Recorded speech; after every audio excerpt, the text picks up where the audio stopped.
आई वडील काबार कष्ट करून मुलाला शिकवतात, मुलगा शिकतो, मोठा होतो आणि नंतर तो एक तुमदार बंगला बांधतो, चांगलं घर बांधतो, उभं करतो, आई वडिलांना घेऊन येतो. मी त्याचं नाव दुसऱ्याचं कोणाचं नाही, माझंच ठेवतो, म्हणजे कोणाला राग यायला नको पटकन. म्हणजे भालचंद्र पांडुरंग कदम असं नाव ठेवतो, त्याचं नाव असतं.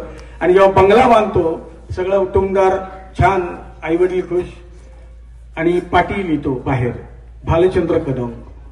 शेजारचे काका येतात, बंगला बघतात, छान मस्त अभिनंदन करतात. वा पोरा, बापाचं नाव काढलंस, वा.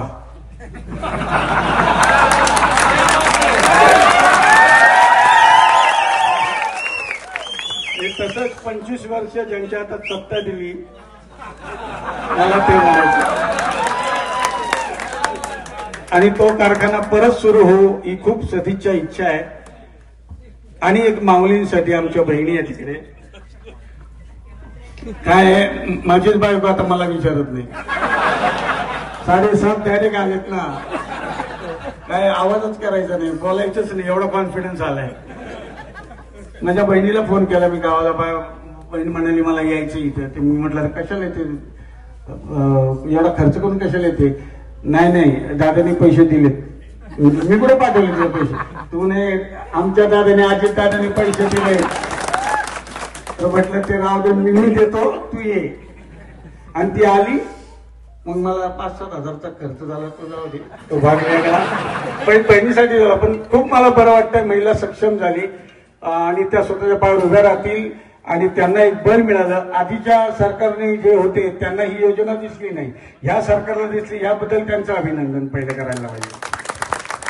आणि म्हणजे मी सगळ्या ग्रामस्थांना सांगतो, एक गोष्ट आहे की मला सर्दी झाली होती, डोकं जड झालं होतं, कान जड झालं होतं, जड वाटत होतं. मी डॉक्टरकडे गेलो, डॉक्टरांना म्हटलं डॉक्टर साहेब मला खूप सर्दी आणि हे होतंय, काय करू.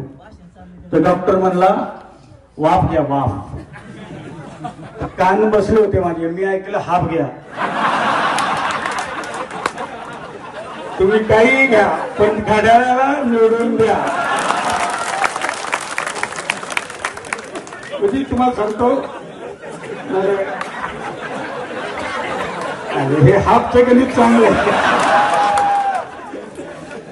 दादा माझं अक्षर तर म्हणजे मी शाळेत काही अक्षर छान असतात, तशी माझं अक्षर एवढं छान होतं की शाळेतल्या बाई म्हणायचं 10 वेळा लिहून आणलं. हा म्हणजे खूप प्रेम होतं माझ्या शाळेवर. माझ्या आरोग्याविषयी खूप काळजी असायची शिक्षकांना, कारण मला सकाळीच बाहेर उभे करायचे त्या ग्राउंड मध्ये व्हिटॅमिन डी खायला. त्यामुळे माझी शाळा अशा झाली. आणि मी पाडा पण म्हटलं होतं एकदा, बाईने विचारलं होतं मला पाडा बोलून दाखव. तर मी आणि अचानक मला भागाकार विचारला 21/7 किती. मी म्हटलं काय 21/7 किती सांग. तर पाडा बोलू का, तुला पाडा येतो. हा 21चा बोलू. अरे 21चा एवढा मोठा. हा मी मोठंच पाठ करतो, छोटं करतच नाही.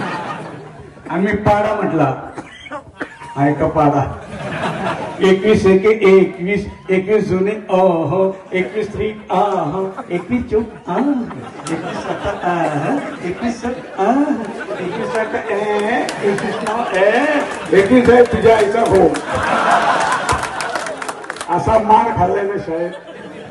तेव्हापासून पण अभ्यास केला, शिकलो.